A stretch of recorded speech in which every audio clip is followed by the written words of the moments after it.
पसीने वाली बहू। हाय रब्बा, अरे नास पिटी, पसीने बहा बहा के पूरे घर में पसीने की बाढ़ को बुलावा दिया है तूने। अरे तो मैं क्या करूं माँ जी, आप ही बताओ। अरे भगवान से गुहार लगाओ के उठा ले मुझे। ये कहानी है अक्षरा की, जिसे शादी के पहले से बहुत पसीना आता है, फिर चाहे वो गर्मी हो या बरसात हो या फिर ठंड हो, शादी तो जैसे तैसे हो जाती है। अक्षरा के पति रणवीर को ये बात पता नहीं होती कि अक्षरा को इतना ज्यादा पसीना आता है, और ना ही उसकी सास कौशल्या और ससुर ब्रिजमोहन को पता था। लेकिन वक्त के साथ साथ कुछ ही दिनों में अक्षरा के पसीने से सभी को काफी दिक्कत होने लगती है। तो चलिए होते हैं रूबरू इस पसीने वाली बहू से। बहू, अरे ओ अक्षरा बहू, कहाँ मर गई? क्या हुआ माँ जी, बोलिए। अक्षरा पसीने से लदी हुई थी और उससे बहुत ज्यादा गंदी बदबू आ रही थी, जिसे सभी अपने नाक पर हाथ रख लेते हैं। हाय रब्बा, इतनी गंदी बदबू तो गट्टों की भी नहीं आती।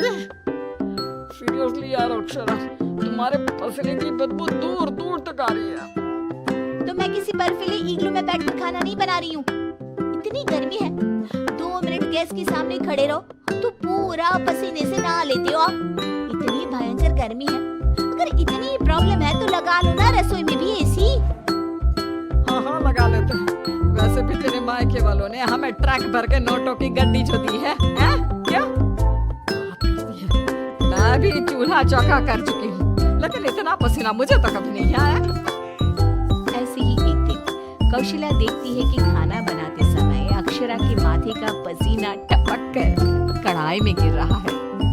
हाय रब्बा, अरे करम जलियों की महारानी, ये देखिए तेरे पसीने की टंकी का लीकेज बह के अब हमारे खाने में भी टपक रहा है।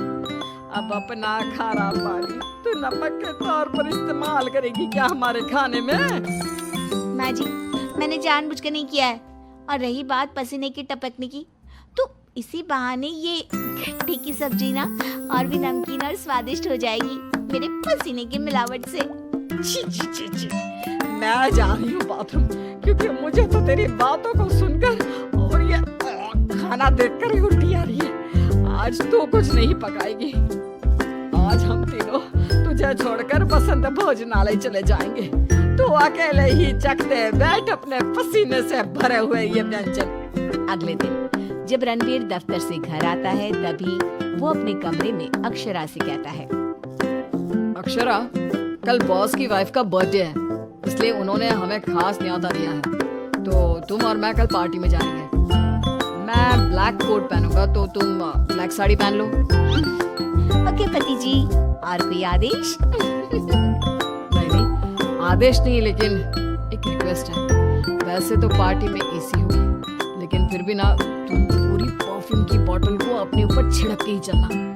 एक क्या, मैं तो कहता हूँ अब 5 चाय बोतल को छिड़क लो ना, क्योंकि अगर किसी ने तुम्हारे पसीने की बदबू को सूंघ लिया ना तो फालतू में सीन क्रिएट हो जाएगा वहाँ पर, ठीक है? मुंह टेढ़ा करके अक्षरा जवाब देती है, ठीक है, लगा लूंगी, खुश।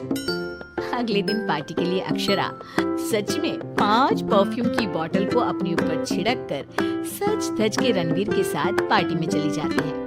पार्टी में एसी थी, इसलिए पहले के 15 से 20 मिनट तो कुछ भी नहीं हुआ, लेकिन उसके बाद से जो अक्षरा को पसीने छूटने शुरू हुए कि बस वो पसीने से भीग कर गीली होती ही जा रही थी, और उसकी बहुत गंदी बदबू भी आने लगी, जिसको सुनकर पार्टी के गेस्ट आपस में बात करने लगे। अरे ये इतनी गंदी बदबू कहाँ से आ रही है? शायद किसी की जुराबों की गंदी बदबू है ये। जुराबे नहीं, मामला कुछ और ही है जनाब। इतनी बड़ी 5 स्टार पार्टी में पता नहीं कहाँ से घुस गया कोई गटर का कीड़ा। तभी रणवीर अक्षरा को धीरे से कहता है, तुम्हें कहो तो ना परफ्यूम, पाउडर और साबुन से 10 बार नहाना, लेकिन तुम्हें तो पता है ना कि मुझे पसीने छूटते ही हैं, चाहे कितना भी कुछ भी कर लूं। और उनकी ये बात बगल में खड़ी एक बूढ़ी औरत सुन लेती है और वो बवाल मचा देती है। अरे बाप रे, ये गंदी महक तो यहाँ से आ रही है। रणवीर की बीवी से देखो तो पूरे कपड़े भीग गए इसके पसीने से। सभी रणवीर और अक्षरा पर बहुत हंसते हैं। रणवीर घर जाने के बाद अक्षरा को खूब डांटता है। मिला दी ना पानी में मेरी पूरी मेहनत से कमाई हुई इज्जत। अरे अक्षरा बहू, किस मिट्टी की बनी हो तुम, जो पसीने का झरना बहता ही रहता है तुम्हारे बदन से 12 महीने और 2400 घंटे नॉन स्टॉप। अरे अभी तो इस कलमुहे के कलेजे को ठंडक पड़ी होगी। लोगों की कुंडली में मार्केश दोष होता है, लेकिन हमारी बहू की कुंडली में पसीना दोष है। अक्षरा को अपने ससुराल वालों की बातें सुनकर बहुत बुरा लगता है, लेकिन फिर भी वो कुछ नहीं कहती और अपने पसीने बहने को अपनी गलती मानकर चुप रह जाती है। दिन बीतते जाते हैं, गर्मी का प्रकोप बढ़ते जाता है और अक्षरा के लिए गर्मी और भी बड़ी मुसीबत बन जाती है। उसे पसीने से पूरे हाथ, पांव, गले, चेहरे और बदन पर घमौरियां आ जाती है, जिसके कारण उसे खूब जलन महसूस होती है। बहुत जलन हो रही है। माँ जी ने एसी का रिमोट भी छुपा के रखा है, इसलिए ताकि मैं एसी ना लगाऊं और बिजली का बिल बच जाए। मम्मी जी, बहुत आग लग रही है। अक्षरा जाकर बाल्टी पर पानी अपने आप पर डाल देती है, तब जाके उसे थोड़ी सी राहत मिलती है। अक्षरा के पसीने से तंग आकर कौशल्या अब दिन रात घर में अगरबत्ती और अरोमा कैंडल जलाती। अच्छा हुआ जो रणवीर ने ये खुशबू वाली मोमबत्तियां ला कर दी, इनसे हर जगह अच्छी महक आ रही है। हाँ कौशल्या, बड़ी अच्छी सुगंध है, अगरबत्ती और मोमबत्ती दोनों की। लेकिन तभी वहां पर बाजार से सामान लाकर पसीने से लदी हुई अक्षरा आ जाती है और उसके पूरे बदन से बदबू आ रही थी और बाल तो पूरे पसीने से भीग गए थे और फर्श पर पसीने की बूंदें भी टपक रही थी और ये बदबू इतनी तेज होती है कि मोमबत्ती और अगरबत्ती की महक को फेल कर देती है। हाय रब्बा, आ गई गरम चली। इसके बदन के पसीने ने तो इतनी महंगी सुगंध वाली मोमबत्ती और अगरबत्ती के खुशबू के दांत भी खट्टे कर दिए। बाहर इतनी भीषण गर्मी है मम्मी जी, ऐसा लग रहा है मानो हम किसी ओवन में बंद हो गए हो और केक की तरह बेक हो रहे हो। दिन ब दिन अक्षरा का पसीना दुश्वार कर देता है सबका जीना। कभी वो सोते समय पूरे बेड के साथ साथ साइड में रखे हुए रणवीर की इम्पोर्टेंट फाइल्स को अपने पसीने से भिगा देती, तो कभी वो गर्मी से अपने बालों में हुए जुओं को गलती से खाने में मिला देती। हाय रब्बा, आज तो हदी हो गई, खाने में जुआ। अक्षरा, बस बहुत हुआ, अब और नहीं। अब तुम सीधा अपना बैग पैक करो और अपने मायके शिफ्ट हो जाओ। बिल्कुल सही कह रहा है रणवीर, हमें नहीं चाहिए ऐसी पसीने वाली बहू। अक्षरा रोने लगती है और कहती है, ठीक है, मैं चली जाती हूँ, फिर कभी इस घर की दहलीज पार नहीं करूंगी, बाय।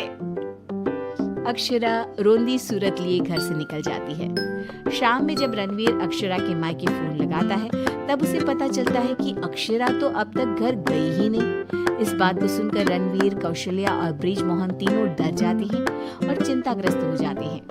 हाय रब्बा, अब कहाँ ढूंढे हम अक्षरा बहू को। मुझे एक जगह पता है मम्मी, जब भी अक्षरा का मूड ऑफ होता है वो वहीं पर जाकर बैठती है।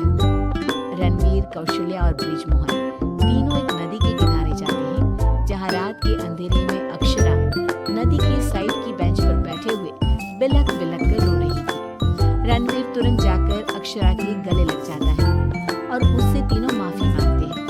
अक्षरा, हमें माफ कर दो, तुम्हें पसीना आना नेचुरल है, लेकिन तुम जानबूझकर नहीं करती हो ये, और हमने तुम्हें गुस्से में क्या क्या नहीं कहा। हाँ अक्षरा बहू, प्लीज माफ कर दे बेटा। तेरे इस पसीने को ना मैं यूं मिनटों में चुटकी बजाकर आयुर्वेदिक और घरेलू उपायों से भगा दूंगी, तू देखना बेटा। हाँ, और अगर उससे भी ना होए तो मेरे पहचान में मेरा एक डॉक्टर दोस्त है, तुम्हारे इस पसीने की तकलीफ का हम सब मिलकर डट कर सामना करेंगे। Thank you. देर से ही सही आप लोगों को मेरा दर्द समझ में तो आया। मैं बहुत लकी हूँ कि मुझे आप जैसे ससुराल वाले मिले। इस तरह ससुराल वाले आयुर्वेदिक उपायों से अक्षरा के पसीने की तकलीफ को मिटा देते हैं और अब उसे मामूली पसीना ही आता है और वो एक सुखी और चैन भरी जिंदगी बिताने लगती है।